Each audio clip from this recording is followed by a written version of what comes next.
Wine ने इसकी बात का जवाब दिए बगैर अफसोस भरे लहजे में सवाल किया, जंगकुक तुम किस कदर घटिया आदमी हो।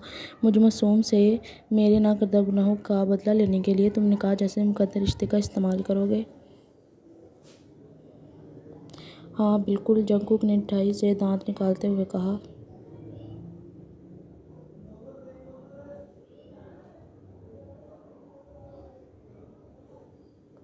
और तुमने ये भी सोच रखा होगा कि मैं निकाह के लिए राज़ी होगी और तुम कोई स्कीम लड़ाकर मामा बाबा आपी भैया को उल्टी सीधी पट्टियाँ पढ़ाकर मुझसे ज़बरदस्ती निकाह के लिए राज़ी करोगे और फिर अपना चीप रोमांस झाड़कर मुझे सताओगे ना।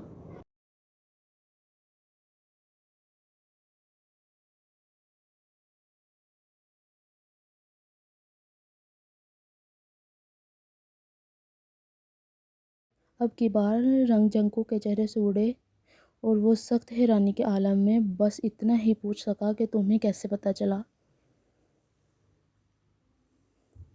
मतलब तुम सच में ये सब कुछ करने वाले थे, वाइन ने अफसोस भरे लहजे में कहा। हाँ लेकिन तुम्हें कैसे पता चला, बताओ ना।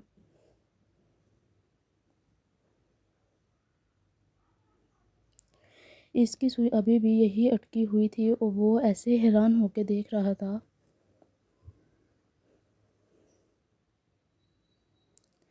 तुम कितने घटिया इंसान हो, अभी तक तो मैं तुम्हें सिर्फ अंदाज़ा लगा रही थी। जंकू किसकी बात सुनकर रिलैक्स हुआ।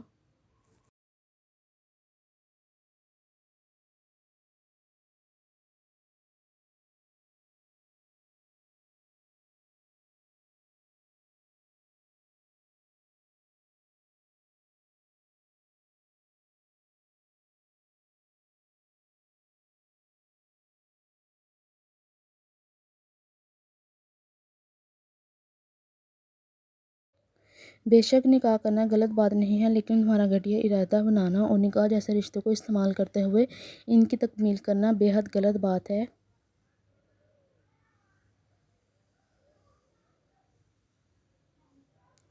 वाई ने बहुत सीरियस होकर जैको को डांटा, लेकिन इसका कोई भी असर नहीं हुआ। वो एक बात मैं तुम्हें बता दूं, मैं ये मेरे वालिदैन तुम्हारे झांसे में नहीं आएंगे, ये मेरा निकाह तुमसे करेंगे ज़बरदस्ती। जंकू के पास अब कहने को कुछ ना था, वो लोग मार्केट पहुंच गए थे।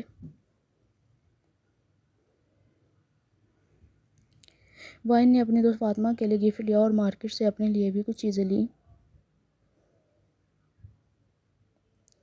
जंकुक शॉपिंग के दौरान चुप रहा, चलता रहा खामोशी इख्तियार करके। इसे बहुत अजीब लगी वाइन की बातें।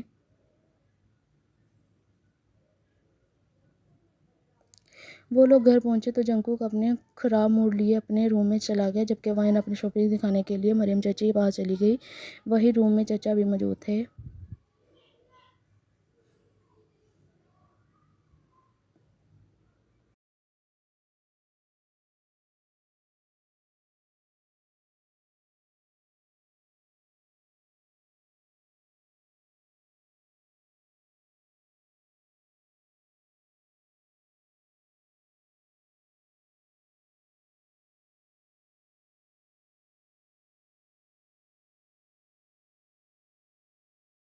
वहाँ जंकुक अपने कमरे में लेटे अफसोस से मरा जा रहा था कि आखिर इसने वाइन के बारे में ऐसा सोचा ही क्यों, और अगर सोच ही लिया था तो इतराफ़ की क्या ज़रूरत थी। आखिर वो मुकर भी तो सकता था। फिर उसने सोचा वाइन के पीछे छोड़ देता हूँ, शादी ही करनी है ये, नहीं तो कोई और सही, भला मुझे कमी ही थोड़ी है लड़कियों की।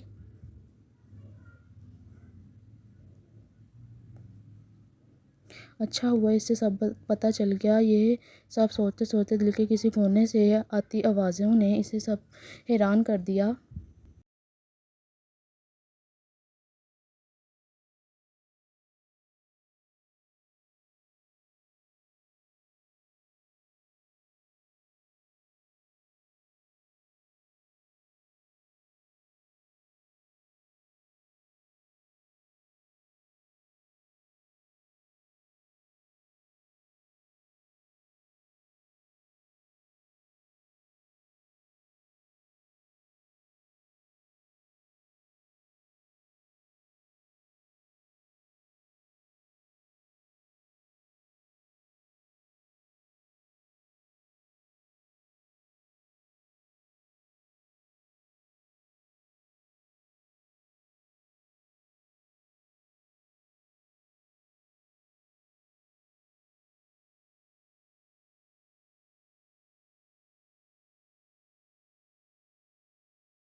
इसका दिल अलग अंदाज से ज़ोर से दौड़ रहा था और वो बेसाख्ता बेतहाशा इसके मुतालिक खुशकुन ख़यालात में घेरा गया और वो इससे ही सोचता रहा। अब वो सोने के काबिल ना था। वाइन बुरी तरह इसके दिमाग पर सवार थी।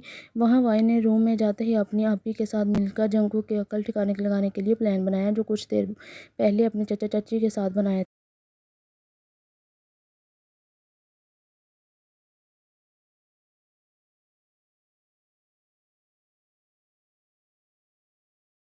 इसके बाद बारी थी प्लान के सबसे अहम हिस्सों को अंजाम देने वाले मेंबर को इत्मीनान में लाने की।